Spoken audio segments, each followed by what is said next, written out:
would carry jail time in a state penitentiary. And what we were simply saying was that homosexuality is sin, but Christ can set you free. That was the message of our presence at that event, is that what you're doing here is celebrating sin in the public streets of Philadelphia. And as Christians, we're here to address that, but we're also to give the hope that is found in Jesus Christ to you. And that was what we're there to do. And the prosecutor in this case said, that's hate speech, and we're not going to have any of it. When we were released, given this piece of paper, which were 3 felonies and 5 misdemeanors, if they had found us guilty of these things, it was worth 47 years in prison, plus a $90,000 fine for each of us. An all-out jihad on Christians is underway. Check out these images. Supporters of the Muslim Brotherhood carrying out vicious attacks on churches, homes, schools, and even an orphanage. In one community, Christian homes and businesses have reportedly been marked with big black X's to actually single them out for attacks. At least 60 churches have been torched since the Muslim Brotherhood was removed from power. Unfortunately, attacks on Christians are nothing new in Egypt, but they have recently increased dramatically. Joe, and one of the things that we heard too was that for the first time in 1,600 years, one of these churches actually had to cancel and delay services. They had come under attack. Is it time now for America to step up and say something much more forceful, not only about the overall situation in Egypt, but by these specific attacks on Christians there? Well, yeah, I mean, look, everybody would denounce the attacks on the Christians there. That's not the problem is how do you stop it? Right now, people are saying that the president hasn't been tough enough on the government, yet on the military, and here it's the military that's trying to stop the Muslim Brotherhood from doing this to the churches. You know, so this is a very, very difficult situation for the United States unless we're going to do another, some sort of invasion to stop it, which I just don't see happening. I don't think anybody's calling for that right now. Yeah, Colonel Peters, I don't see U.S. troops on the ground as a solution to any of this. No, certainly not. The future of Egypt has to be decided by Egyptians. But, responding to Joe Trippy's remark, look, not everybody is condemning this. Far from it. Can you imagine the outrage this administration would express if anywhere in the world Christians had burned 60 mosques? But the administration's response to the attacks upon, the murder of Christians, the destruction of churches, some of them 1,600 years old, has been one clause in one sentence. And by the way, it's not just the administration. Astonishingly, Senator McCain, Senator Graham, and others on the right are saying nothing about this, but rather arguing that some magic how this marvelous Morsi Muslim Brotherhood government should be reinstated. We're being cowards, and it's fair game on Christians. And oh, by the way, as far as the left, you can excite more sympathy for the destruction of the Aztec and Mayan empires than for the destruction of 2,000 years of Christian civilization in the Middle East. This is a Holocaust, and we are as silent now as we were in the 1930s. And Colonel Peters, in the midst of all of those interests, which are all valid and legitimate and very strong interests, do you worry that the plight of the Coptic Christians gets lost somewhere in that bigger discussion of other very important priorities? It already has gotten lost. Are there articles on the front page of the New York Times? How many networks other than Fox are covering these barbaric assaults upon the Coptic Christians and upon Christians elsewhere throughout the Middle East? This destruction of an incredibly rich 2,000-year-old civilization. And we not only don't do anything, we don't say anything. Meanwhile, the people of Egypt, Lisa's absolutely right. The people of Egypt are struggling against Islamist totalitarianism. And President Obama and Senator McCain are siding with the Islamist totalitarians. Explain why that makes sense for America. All right, Colonel Peters, Joe Trippi, Lisa Daftari, we got to leave it there. Thank you all very much. Well, the attacks against Christians in Orissa began on August 24th and have continued ever since. We're getting daily reports of churches being burned to the ground, Christian homes being destroyed, as well as daily reports of attacks against Christian believers But why is this happening? Why is this taking place today here in India? Well, I had a chance to visit the epicenter in Kandhamal to get a closer look at the persecution of Christians. Here's my report.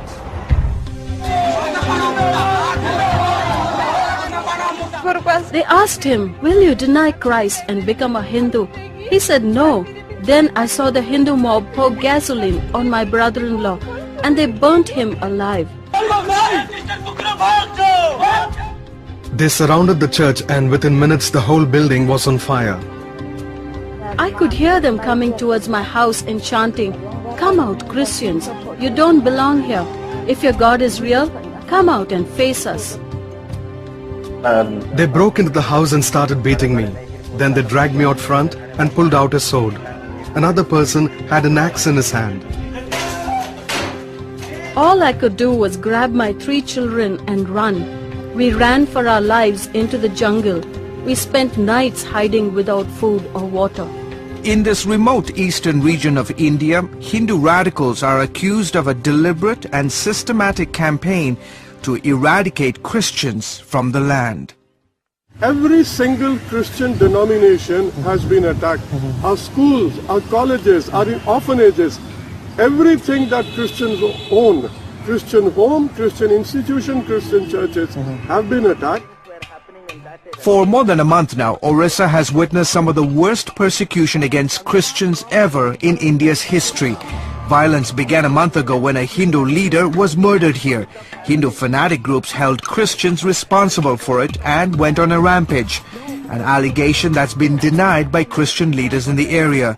4,000 Christian homes and some 400 churches were destroyed. Events in Orissa triggered violence against Christians in a number of other states. At the root of the conflict, say Christian leaders, are efforts by Hindu radicals to stop lower caste Hindus known as untouchables or Dalits from converting to Christianity. The Hindu mob wanted us to convert back to Hinduism. They told us that if we became Hindu and rejected Christianity, we could stay. Otherwise, they would burn our homes and we would have to leave the village. More than a month after the attacks began, some Christians are slowly finding the courage to come out from hiding in the jungles and are walking to the nearest refugee camp, uncertain about their future but hopeful they can one day go back home. Please pray for us that we can go back to our destroyed homes, rebuild them, and be a stronger witness for God among the non-Christians of our village. Obviously, there are people who are with great intelligence who have religious beliefs. I've always argued this away by saying it's a neurological disorder. Christian America is under attack. The enemy? The mainstream media. From MSNBC's Keith Olbermann referring to pro-lifers as Christian jihadists, to CBS journalist Katie Couric calling Christian values repugnant. Its goal, to overthrow God and silence Christian America for good. That according to author and political columnist S.E. Cupp, who warns the mainstream media is using its influence to wage war against the nation's Judeo-Christian heritage. Why do you think they actually can get away with it? It seems like Christians are the only group in America that you can just take pot shots at, and there seems to be no repercussions at all. You're absolutely right, and that's because no one is calling anyone to the mat on this. I think for the first time, the liberal media has someone in the White House who is equally as uncomfortable with public worship as the liberal media is. So you have the state and the liberal media sort of working together.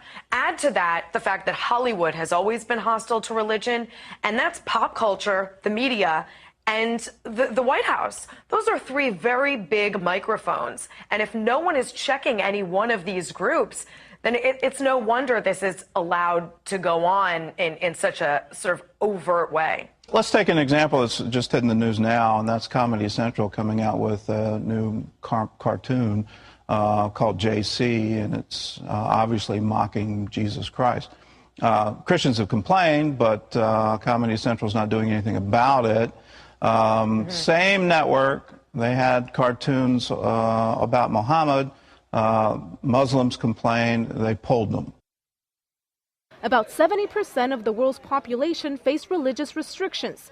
Terrorist attacks on Christians in Africa, the Middle East, and Asia have increased 309% between 2003 and 2010. Tomasi said religion is not a threat but a resource. The problem, he says, rises when governments and extremists consider minority religions harmful and offensive because they differ from the country's main religion. When it comes to developed countries, mostly in the West, the persecution is not necessarily violent but cultural. It's usually seen when people face hostility, scorn, and even ridicule for their beliefs. It's a situation faced by many, but according to Tomasi, above all, by Christians. Christians may well be the most persecuted religious group on the planet. They number some 2.2 billion people, and harassment can range from loss of life to loss of livelihood. Including discrimination, you're talking 600, 700 million Christians. In about two-thirds of the world, Christians of one stripe or another face some sort of harassment. It goes back to the time of Jesus and his disciples, but is increasing rapidly in this new century. Christians in innumerable countries are under huge amounts of pressure, either from the government or from the societies in which they find themselves. Throughout the 20th century, communist countries caused the most problems for Christians. Today, however, the fear and harassment is shifting to the Muslim world. Open Doors USA tracks this persecution and puts out a watch list every January of the worst offenders.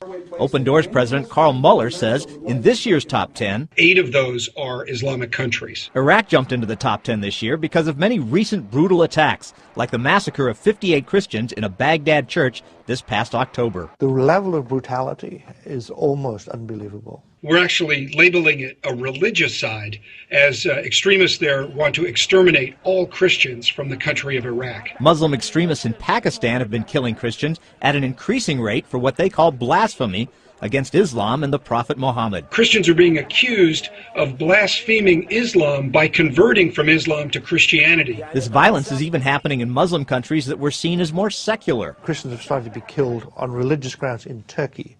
That's new. How do Muslims justify this hatred against Christians? They're infidels, they're unbelievers in what is a Muslim land. There is still plenty of persecution outside the Muslim world, like in China and India, but for good reason. North Korea has headed up Open Doors' watch list for 9 years in a row now. If you're caught as a Christian in North Korea, say simply leading a Bible study or even owning a Bible, you can be thrown into a labor camp that is exactly like the old Soviet Union's gulag, where people are literally worked to death.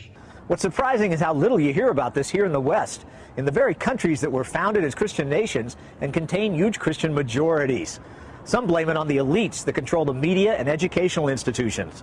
Elites that can only imagine Christians as persecutors, not victims. We've had elite universities basically teaching their undergraduates that the only villains in history who oppressed others for religious reasons were the Christians. Marshall says these elites, both here and in Europe, are often openly hostile towards the faith. Europeans who can otherwise be laid back, they get very angry about Christians. There's really an unwillingness to accept the fact that Christians have become an endangered species in some countries of the world. For many secular types in the media and elites, religion awakens, touches on areas they're uncomfortable with, so they just want it to go away. For them, it's like the fingernails on the blackboard. As for the U.S. government, Aikman worries the Obama administration, or at least Obama himself, has not been nearly as articulate and forceful on religious freedom issues as President Bush. The problem is that can have real and deadly consequences. Many countries that were contemplating some kind of crackdown on Christians think, well, it doesn't really matter. The U.S. is not going to say anything. They're not going to complain. So let's go ahead and make life harder for our Christian minorities. It can result in imprisonment, torture, and even martyrdom for the cause of Jesus Christ. And now, some fresh pickings from the political grapevine. The University of Notre Dame is not the only Catholic institution raising eyebrows when it comes to President Obama. Officials at Georgetown University covered a monogram symbolizing the name of Jesus because it was inscribed on the stage where the president spoke Tuesday. The White House asked for all symbols to be covered at the lecture hall. A university spokeswoman tells Cybercast News, quote, the White House wanted a simple backdrop consistent with what they've done for other policy speeches. The monogram, IHS, which which comes from the Greek for Jesus, was covered with a triangle of black painted plywood. Catholic League President Bill Donahue says, quote, "The cowardice of Georgetown to stand fast on principle tells us more than we need."